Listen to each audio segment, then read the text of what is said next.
Is astrology a guide to aid us in mastering the universe? This is the Cosmic Community Podcast with Galactic Ambassador Stacey Dredd. It is definitely an exciting week in the astrology. It never fails. There's always things going on. There's always, the planets keep moving. Everything keeps shifting. And so every week we have new energy. Every day, every moment, really, we have new energies. And we are coming to the last little bits of Leo season. Yeah, it's been really intense. Leo season has been an over-the-top fire season. It's also been a really beautiful way to find some sort of more like a playful, childlike expression in life is what Leo season is about. So if you're still working with Leo themes, you have the rest of the day today, because on August 23rd, the sun is going to be shifting into Virgo, which signifies the end of Leo season. And so, yeah, we got one more day, half a day with this fun, loving, heart-centered fire that burns the inner light. I mean, really, the energy of Leo is about the home and the hearth, and so hence the heart, and that central, beat that keeps the family, that keeps the tribe, in tune. We're always being drawn back to that in Leo season. That central heartbeat, that central, even the main fire, that would burn in a tribal village. Like that would be a very Leo place for everybody to gather every evening, to come in and ground. So it's a really beautiful time during Leo season to just really feel into our hearts and to work towards truly fulfilling ourselves in terms of our true passions and what the things in life that really that really light that inner fire for us. But right before the sun moves into Virgo season, we do today have some interesting energy that we're working with, and that is an opposition with the planet of Mars, which is our warrior planet. This is our warrior spirit. This is our energy of going and getting things. Mars in astrology represents our physical body, and Mars was the actual god of war, right? So you can feel the Mars energy there. It's itself a burning hot flame and rules the sign of Aries. But Mars is making a direct opposition to Neptune today, which has been building for a few days, and we're going to feel it for more days moving out of it. But Neptune is the planet of the greater consciousness. It's also the planet that represents everything mysterious, mystical, magical. This is where Neptune is going to represent hypnotic states, actually visions and shamanic visions and things like that. Very much a Neptune energy, and the ethereal, like mermaid energy, right? And everything oceanic. Neptune, of course, was the god who ruled the ocean. And so everything oceanic. This is a day though, when we have actual Mars and Neptune energy meeting. This is happening at 27 degrees. Neptune's at 27 of Pisces. Mars, the faster moving planet, is at 27 of Virgo. And this is a direct opposition, which means that we're having like these oppositional energies trying to take over. Mars being this really forward moving energy and being direct right now. So our physical body is really moving easily. Mars is basically the only planet right now, minus Mercury, who is not retrograde, and Jupiter and Uranus. But those three planets that I just mentioned, Mercury, Jupiter, Uranus, are going to be stationing retrograde over the next week. And Mars is going to be left being the forward moving energy once again. So Mars is feeling like the leader right now. So basically our physical body is like running everything. And Neptune is retrograde over in Pisces, and is in the home sign is where Neptune is.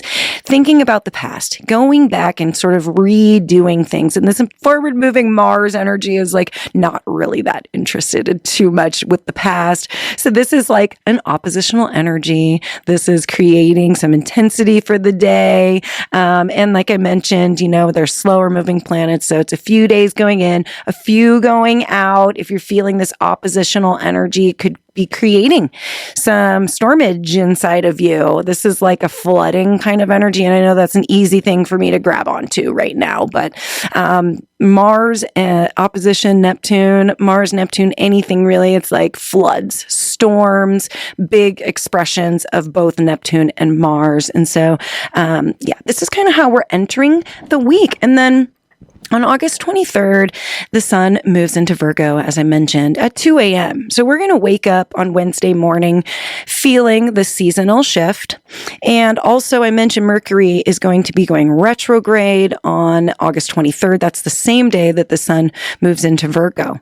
And so Mercury has already been slowing down to do this. This is an energy when planets station retrograde, it's not like it just, boom, happens. The planets actually have to slow down, and then they stop, and then they start moving backwards. Planets moving backwards, Stacey Dread. Now, it's an optical illusion from our vantage point here on the Earth that those planets out there are moving backwards. But Mercury represents our mind, our mental power, our mental capacity, the messaging that we're receiving. Mercury, was the messenger of the gods, right? So this is where we get quick insights and things like that. But when Mercury slows down, the mind slows down, and all of this messaging and all of this stuff slows down for 23 days. This is how long Mercury is retrograde for. And this is happening in the sign of Virgo. So folks who are going to be having a birthday coming up here in Virgo season, something to be very aware of, that their ruling planet, the ruling planet of Virgo, is Mercury. And so when, you're looking at how to use this Virgo season, for people that have Virgo birthdays or people that don't, when we're looking at how to use this Virgo season, we need to realize that the ruling planet is going to be retrograde for much of it. And so this Virgo season is very much going to be going back and looking at things and refiguring. And it's a tough moment for folks who are ready to just move forward with life, because we are going to be kind of still continually faced with looking backwards. After the sun moves into Virgo and Mercury stations retrograde in Virgo on August 23rd, this day is a very profound, powerful day. So there is going to be a big shift felt moving into Wednesday. So after this all happens, it's like, whoa, something's happened to our mind. So, the focus, when the sun moves into this new sign, our identity and our focus really becomes around the things that sign represents. So Virgo themes. What does Virgo represent? What are we going to be working with here? Virgo is an earth sign. Virgo is a feminine earth sign. Virgo is also a mutable sign, which means that they are going to be easily kind of shifting from one thing to the next with this feminine receptive energy and also a grounded energy. Virgo is always represented by their mascot, of course, and that is the Vestal Virgin. She is the perfect, she is kind of like a temple. She is like a vision of perfection, right? There is no pure 100% Vestal Virgin. That is a Virgo dream. That is like, something that we are going to be striving for in Virgo season. But the frustration does actually come with Virgo, where we become, I haven't gotten to that perfect place yet. Virgos can be a little over the top perfectionists because they are always seeking to become that Vestal Virgin, that 100% purified temple form of life, of energy. And that's great. Virgo represents all of those things: cleanliness, organization, efficiency, but can definitely become even ill, pushing for this perfectionism and continually reaching for that next level. So Virgo energy is beautiful. It helps us level up. It helps us clean our houses. It helps us check things off of the to-do list. But it definitely requires us to still connect with the earth and to stay grounded in our search for perfection and cleanliness and all these things that Virgo makes us strive for. So this is an interesting first day into Virgo season, and don't be afraid. This is beautiful, beautiful energy because we are already working in a receptive earth sign, and a retrograde is like, don't fight it, right? And a receptive energy is like, kind of like, don't fight it either. So this is really going to be begging us to be searching for this more grounded version of Virgo. And I think it's going to be a profound, powerful Virgo season just in general. And there's a lot of other things going on during the week as far as the lunar energy goes. You know, the moon represents kind of the general mood of which we are under. And we have the moon in Scorpio on the 22nd and the 23rd. So a Scorpio is a very deep, profound energy in itself, which is going to make this moment of August 23rd, the Sun in Virgo, Mercury retrograde, feel more profound and like it has more meaning, because Scorpio is about the deeper meanings and the depth.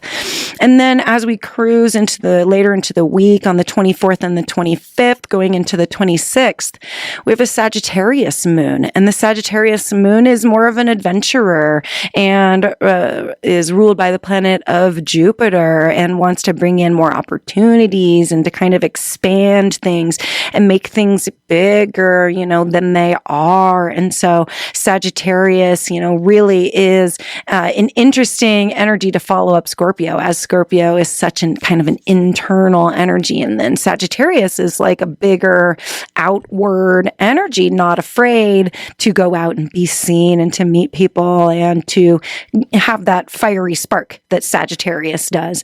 And on August 24th, while we're under the influence of this sparky, adventurous, optimistic, enthusiastic Sagittarius moon, we're going to have later in the evening, 5:23 p.m. on the West Coast here, we're going to have more Mars intensity kind of come in here. This week is definitely one of those touch and go weeks. And I would say it's definitely a Mars week. There's a lot of Mars action going on right now. Mercury stationing retrograde, but Mars is the fast moving planet. Mars is like charging ahead and like still doing stuff. And so on Thursday evening, Mars is going to be in a trine with Pluto. Pluto is retrograde at about 28.5 degrees of Capricorn. So right after Mars makes this opposition and is actually still pretty much in the opposition with Neptune. This is a Mars opposing Neptune and then trines Pluto with the Earth trine. And so that could really ground things out even more for the week. But a trine is a slippery energy. It's fast and it's moving fast. And if Mars is somehow struggling, if this week becomes sort of a struggle and is challenging, that this moment where we have the slipperiness between the sort of aggressive, fast moving planet of Mars and Pluto, the planet of death and rebirth. And let's face it, Pluto is like ready to just like slice things because of this T-square with the nodes, the nodal axis, the nodes of fate. Pluto is in a T-square with the nodes basically the rest of the year. So endings are endings right now, especially come the first of the year. And when Pluto re-enters Aquarius, it's like we are done with all of that Capricorn energy. So there could be some type of thing coming up from the past here. Like, hey, I thought that was like over with, but now we're kind of struggling with this again because we have these different perspectives coming up, and this quick moving Mars who just wants to like be kind of impatient and like push things along and get things done, but nobody else is like moving fast. Everybody else is either retrograde or stationing to retrograde. Pluto, retrograde in Capricorn. Saturn, Neptune, retrograde in Pisces. Chiron, retrograde in Aries. Jupiter and Uranus both stationing to go retrograde in Taurus over the next 2 weeks. Venus in Leo, retrograde. Mercury stationing tomorrow. And then there's Mars. So you could feel how Mars is like, hey guys, what the heck's going on? Like, we're supposed to be moving forward and doing things, but everybody's just kind of hanging out, contemplating the past and trying to go back and redo stuff. So all I'm saying is that this is like sort of a touch and go energy, right? So how do we work with this? This is why we even look at astrology, because these are cycles that we see replicated, and you can see the way that these planetary bodies interact. And so we can sort of know that these types of energies are going to be arising during these moments and go, okay, how am I going to work with this? So whenever Pluto's involved, it's always a power play. There's always some type of control, somebody trying to grab the power. Pluto is definitely a power struggle planet. And whenever we have Mars involved, Mars is an argumentative, irritable, fast-moving, very impatient energy. And, that doesn't always go over super well. So, this week is colored very, very interestingly. And I think as long as we can really lean into the earthiness of this Mercury retrograde and Virgo season, entering into Virgo season, kind of shift our vision, kind of our view, our energies into that earthiness, to really stay grounded through all of this. And then really this week, we have on August 28th, Uranus stationing to go retrograde at 7:38 in the evening, 7:38 p.m. Uranus stations retrograde on August 28th, and that's at 23 degrees of Taurus. And oh my gosh, at this point, we're just like, our mind has already stopped. Mercury's been retrograde, and we're moving pretty slowly. But as I mentioned, Mars is the fuel of the week. And on August 27th, Mars is going to be actually leaving the sign of Virgo after making that opposition with Neptune, creating floods and storms and a little bit of dissonant energy there, very dichotomous. And then making this trine with Pluto. Take the opportunity. If there's something you've just been wanting to cut out, then cut it out. Mars trine Pluto would be a good time to make an aggressive move to do that, because by the time Mars enters Libra on August 27th, Mars is going to be feeling much more under the influence of Venus's power, because Venus rules the sign of Libra. She is all about balance and harmony. And so when Mars is transiting the sign of Libra, Mars is influenced by this balance, this ideal of balance and harmony. And so, right now we're kind of grounded and really feeling Virgo energy. But by next week, we're going to be feeling sort of more Libra energy. We're going to be feeling that desire in our physical body anyways, which is like the fastest moving energy right now. So it's probably the one that we're connecting with the very most, as it's the fastest moving planet of Mars. We're going to be feeling more like coming into a harmonious and more just kind of a state. There is a lot going on with Venus right now, though, in her retrograde. And so the fact that Mars is going to be ruled by Venus in her retrograde in Leo during the transit during Libra is going to be interesting. So they really, truly are going to be working off of each other. And we'll talk more about that because Mars takes 2 months to move through a sign. So we'll be talking some more about that. But yeah, this week is really interesting. Also on August 27th, the very last thing I'll mention is that we have a Sun opposition to Saturn, which Saturn is the closest to the Sun right now. And Saturn is kind of like the great reality check. So by August 27th, I feel like there's going to be some kind of karmic checkpoint. We're going to feel a culmination of that Saturn being super close to the Sun. Saturn represents our responsibilities and the realities in life. So that's why I say it could feel like a reality check. So yeah, by this time next week, things are going to feel much different. And yeah, go back and listen to last week's show if you need to just get a little more context as to where this has been coming from. And I will definitely be back next week for that full moon in Pisces on August 30th. That's our second full moon in the month of August, which makes it our blue moon. So that's really fun. And I hope you have a really good week, and I will chat with you then. Thank you so much. Peace. Thank you for listening to the Cosmic Community Podcast. More can be found at kpov.org/thecosmiccommunity.